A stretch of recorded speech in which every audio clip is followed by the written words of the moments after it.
Hello there, this is Cookies. I've got turn 42 of LA Erytheia, and let's see. So it's been a couple of weeks since I recorded. We've had a patch in the meantime, so some of the fights that you see might have different results than what you see in the battle report. So hopefully I'll remember to showcase the battle report more.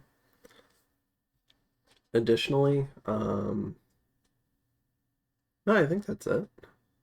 So yeah, let's go ahead and dive into it. I've got a number of turns that I'm going to try to cover today, so hopefully I can get through. Let's see, so first up we have Man versus Utgard. Okay, magic phase attack. Yeah, so Cloud Trapezed in. 3 air gems, probably for air elementals to provide some punch for the Blackhawks. Give me 1 second. I'm gonna mute my phone. Okay, I'm back. Got the phone muted. But I forgot to pause this first, so we'll go ahead and rewatch this. So just a little bit of PD, should be pretty easy. Although the birds can really struggle with armored troops, so the air elemental helps. 2 was, like, I don't know, that's the type of thing I would have done, but might have been a little excessive for PD. Because he spent, what was that, 3 plus 4, so 7 air gems, because he cloud trapezed in, plus 10. So pretty expensive raid at 17 air gems to kill 6 PD. And you don't get 7 of those back, but at least you preserve some of the birds. So that'll be nice. Let's see, in Rotmarsh, we go ahead and do our small raid against Flagra into the swamp. And it's just some PD. I was a little bit concerned a Cyclops might show up here, but worked out.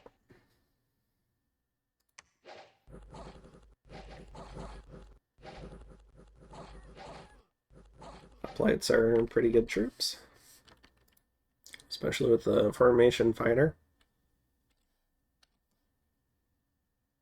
Let's see. The next up, we get attacked in Hamain by Flagra. Alright, so he's riding out from the fort. We have Asterus. GSS. I guess Heavy Thug. Might probably gets into the SC territory depending on what buffs he does, but he's also got +5 to MR. So he's sitting at 22 MR, which is good because I've been soul slaying a lot of his stuff.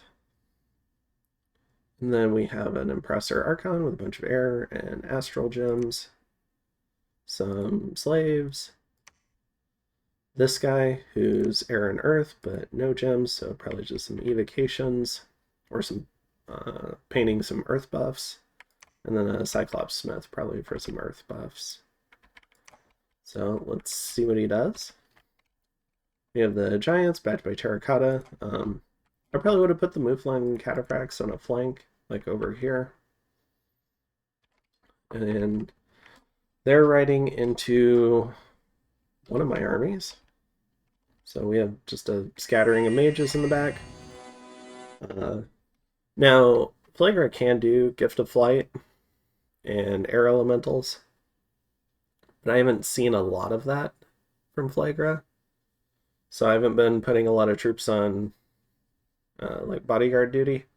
And I'm hoping that they're spaced out enough that maybe they could react to a thug themselves without needing a ton of troops.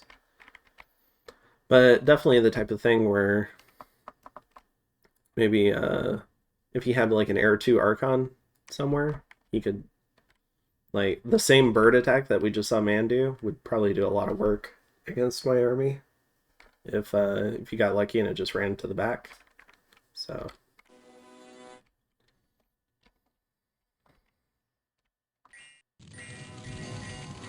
alright, we see Soul Slay going after some of them, because these guys only have 12 MR, so fairly efficient way to kill 22 protection, 42 HP Cyclops soldiers through that MR. Some air elementals for distraction, break up formations. Got storm up.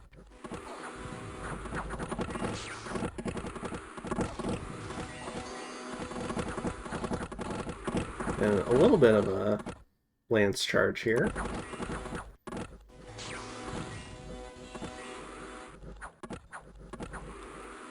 So post buff cycle, let's take a look at this guy.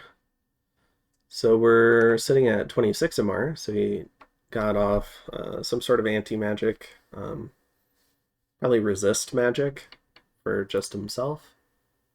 So 26 MR Tyrant with, what did he get? Temper Flesh, 30 protection. What else is in his script? He's got a fire shield up. Horde of Skeletons. My guess is the player wanted to do something different and ended up with Horde of Skeletons. And then Iron Skin and Summon Earth Power for some reinvigoration. So he's at 4 against... Oh, so fatigue neutral. Very good. So the Cyclops guys are running away. Oh my gosh, please. I don't think I've ever... I think every time I've seen that spell, it's killed more of my guys than the enemy. But maybe someday I'll get good use out of it. I know I killed that one tyrant with it, but goodness. I wish it would take into... I wish that spell would take into account, like, an area like this. If you were targeting an enemy here, and it would go, oh, there's 200 friendlies and 3 enemies, and then maybe do, like, some determination to see if it was a thug or a super combatant. And if it wasn't one of those things, maybe we just don't cast that spell. That would be great. But here we go. So you can see, oh, so he's Berserk. So the army's routed, but he still has 26 MR. So super solid. Killing some elementals.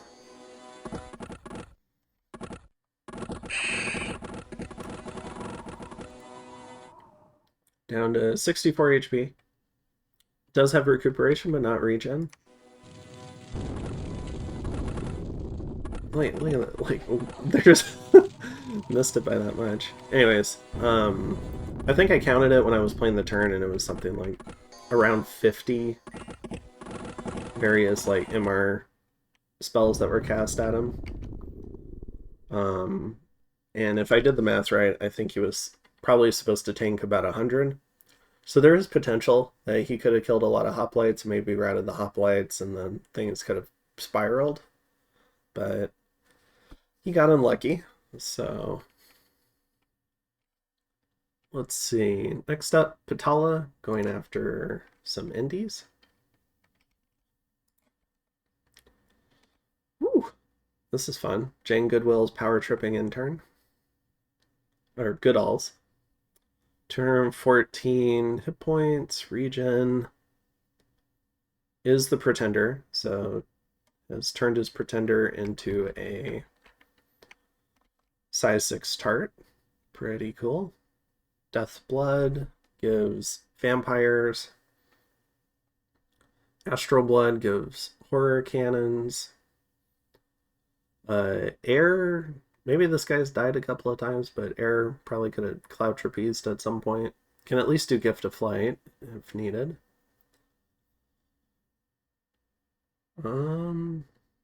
Air Death. Ooh, there we go. Wind of Death and Wailing Winds. So maybe it was just 1 point, but I imagine potentially it was 2 points to start the game with. Then, I mean, you still have Magic Phase on the Astral, so maybe not. I don't know. I think I would have liked to have both, potentially. But, yeah, pretty cool pretender. Against an illusionist. That's kind of fun. With a black steel full plate. All the encumbrance. So 13 encumbrance. Made a Phantasmal Warrior. Is now 17 fatigue. They really do put some strange items on some of these independents.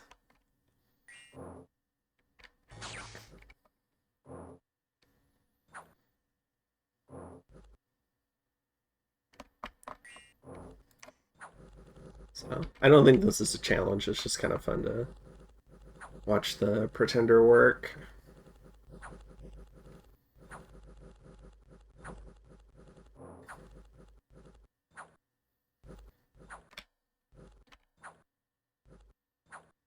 And that guy runs off the field. Maybe. Doesn't matter. Alright. And then, let's see. Next up, we have Bogarus attacking Sitis. Sorry for the cough.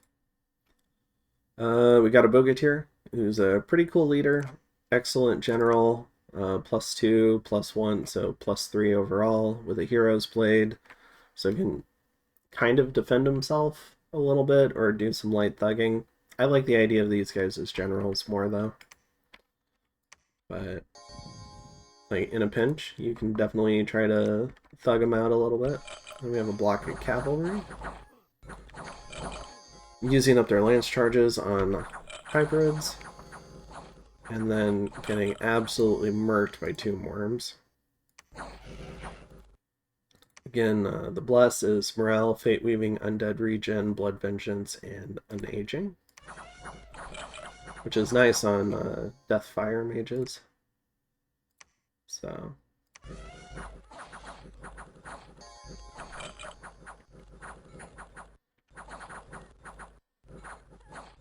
Alright, the cavalry charge loses momentum amidst the hordes of undead.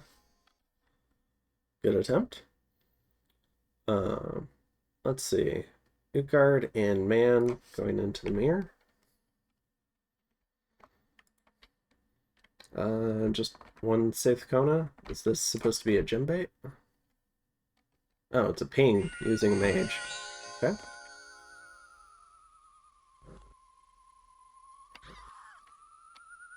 Alright.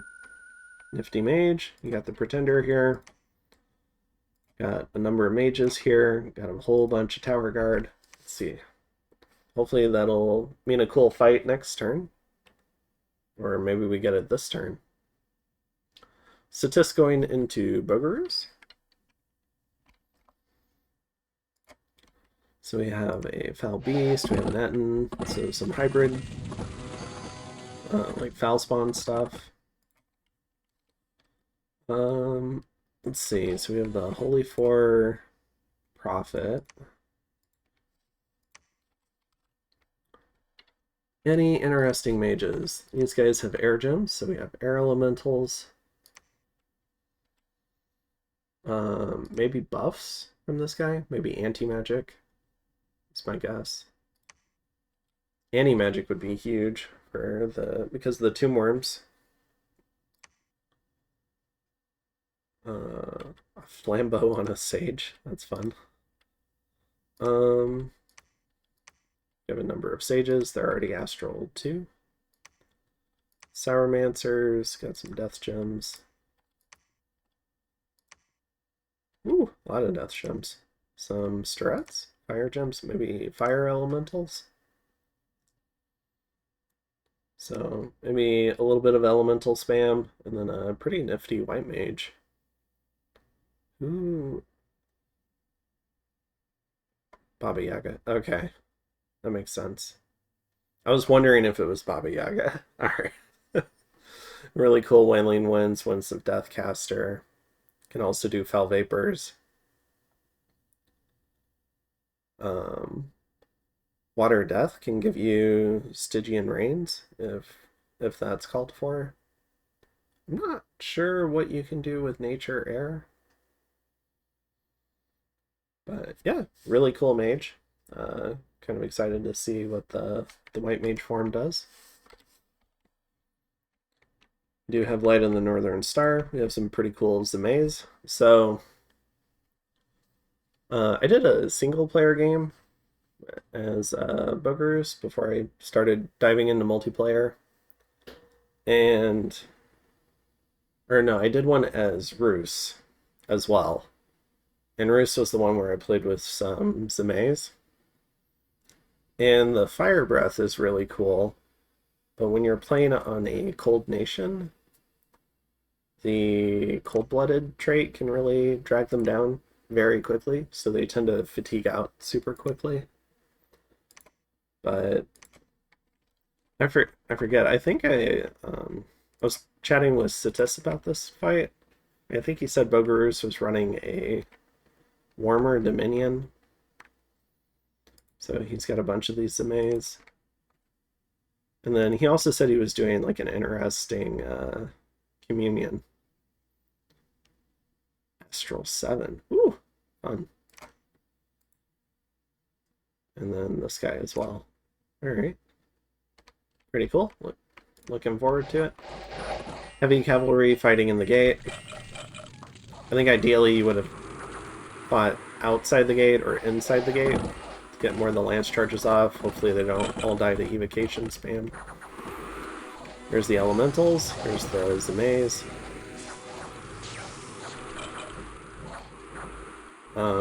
I think I would have liked to have seen them on, like, holding fire behind the gate. Like, I know you'd be concerned about friendly fire.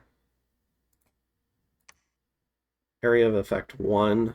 Yeah, so it's not like a range thing. So yeah, like, holding fire and then have the cavalry fight in front of them, I think is probably preferable. I know he was probably hoping to jump on mages and stuff, but a little bit of a feels bad with the air elementals maybe do that. The fire elementals, unfortunately the crossbow line is a sparse line, so all the elementals are burning up the mages. Let's see if he's done anti-magic. Yep. Well done.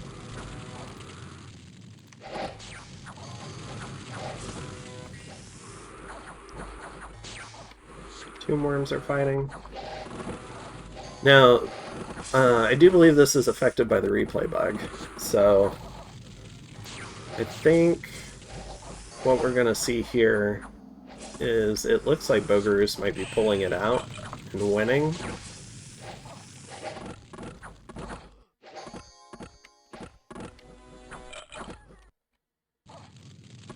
But we'll see. Woo! Solar rays. A lot of these mages slowly killing themselves. Maybe, if enough of them kill themselves, maybe the fire elementals can finally do things. In terms of this, let's see, we've got Lucky. He's routed. So it's not communion-based, it looks like. Or a lot of it isn't. So is this like Mind Burn and Paralyze spam? Or Solar Rays, I guess you can do with Astral 2s. Always sad to watch the expensive mages just turn tail. Astral 4. Whew. Probably like a Power of the Spheres or the Light of the Northern Star boosting that. Alright, one of the elementals is free.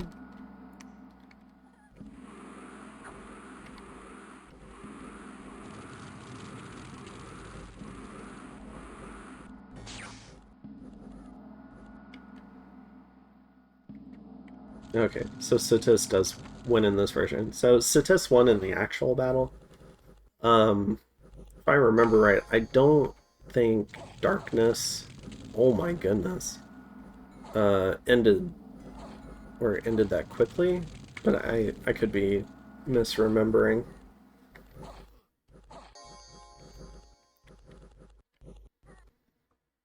Very cool. So, in terms of the actual casualties, Let's see. So Bogarus loses everything.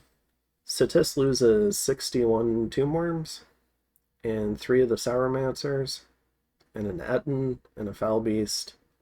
So, pretty significant losses for Sitis, but you gotta pay the price, so to speak, to remove this kind of collection of mages from the game.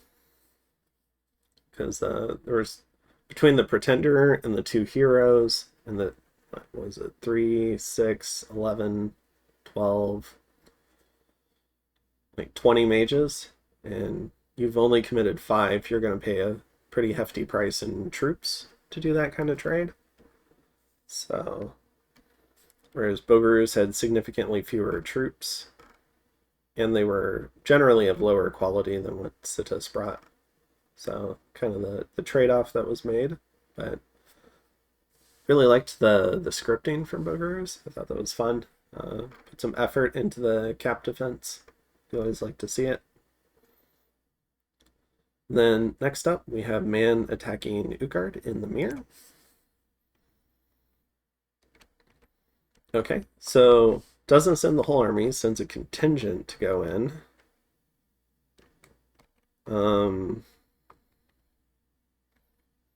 Kind of some awkward spacing. All right, we have because he probably wants to point buff these 2 guys and not have them point buff troops. That makes sense. So we have 2 Halberd of Might Warrior Mage Thugs. A few of these guys, some Wyverns. Maybe, what are these guys doing? More spreading some buffs over the Wardens. Maybe some Body Ethereal and a couple of Earth buffs. And some Air Elementals.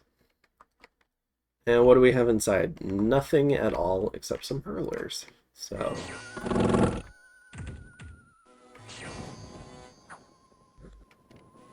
I don't think this triggers gem usage.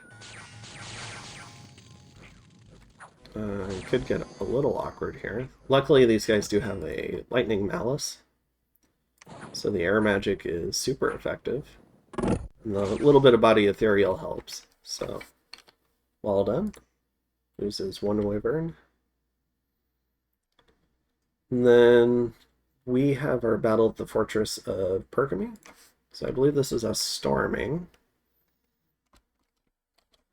Alright, so we have our small group of hoplites flanked by trolls, 2 lines of crossbows, a bundle of mages in the back, against not much. So I'm not sure if we need to watch them all get soul slayed. I mean, it could be fun. I don't know. It's been a while since I've done some recording, so I guess we can watch them all get soul slayed.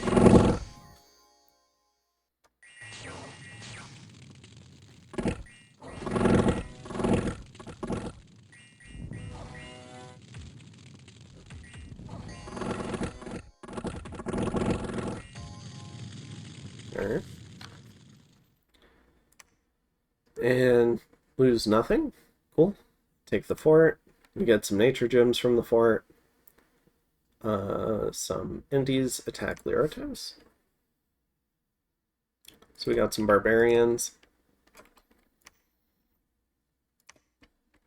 Just doing barbarian things. I'm always impressed with the number of people 40 guys can kill in the event screen. That guy at the edge of the field was discovered and attacked in Raga. So this is my scout getting patrolled out. Innocent vodka seller, the scout, was also discovered and killed. And a sneaking enemy, so we found a Arco scout. And we've broken through the wall, or no, Arco's broken through our walls in Pasture of Wisdom. Okay. So that was a hefty number of raids and battles, but what are we doing this turn? So now that we've secured a kind of like a forward base and taken away Flagras, this kind of controls probably this whole region. So we're going to go ahead and take our army and move it east, because I don't see any other forts nearby that can really harm us. We're also going to take our army here from the Throne of Death and move it onto Gorillion. Additionally, our new Sea King and some additional mages. Because we had mages here, but we didn't have troops for them. So we're going to move them into Snowford. So we've got some Sea Trolls, our Sea King Thug, and some mages to do Soul Slave spam. We're going to move into here. This is primarily because we saw the Oppressor Archon stationed here. And this was the Cyclops guy that I was concerned about in this raid.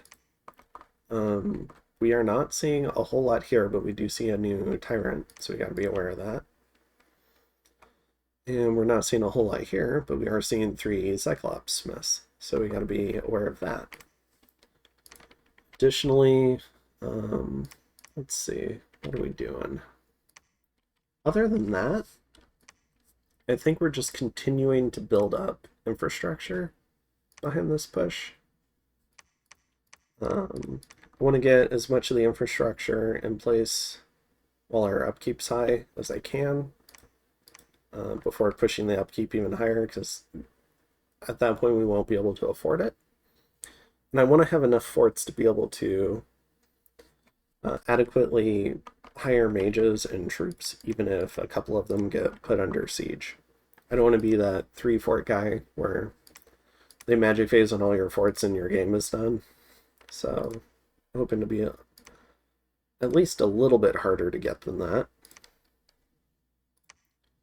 And then, yeah, so I think that's most of it. We've got some scouts moving forward. And the other thing that I was concerned about was maybe Ulm vulturing.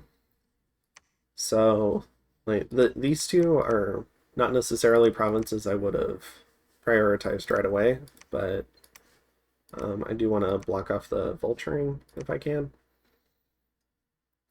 I also consider this one mine because it was mine at the start of the war, so would have probably had a discussion with Ulm if he took that one, but this one would be completely fair game for a vulture. I just gave up a lot to get peace with Ulm, so it would be kind of crappy to immediately try to go back to war. And Ulm's pretty strong too. I think they're going to scale really hard into the late game. So probably one of the game leaders in my mind, like a sneaky dark horse game leader. Because a lot of people are talking about Kalin, a lot of people are talking about Man, but I think Ulm scales too hard with blood hunting to ignore them like that. They're such a strong nation that, yeah, I'd definitely put them up there in that conversation. But yeah, I mean, we have our own issues though, so we've got 60 mages deployed. Our research is not great for, what is it, turn 42? But hopefully we can recover some of this, some territory to make up for some of the territory we lost. It's not going to completely make up for it. Even if we took Flagrous Cap, it wouldn't completely make up for it, just because this province and this province were so valuable. So, but otherwise, we are going to keep things moving forward. Flagrous lost most of their troops, and they still have enough mages to function, but they're not going to really be rolling out a big mage ball. So we're just going to press, oh my gosh, press the advantage while we can. There we go. English is hard. All right. And I think that's it for turn 42. So I'll see you in turn 43. Have a good one.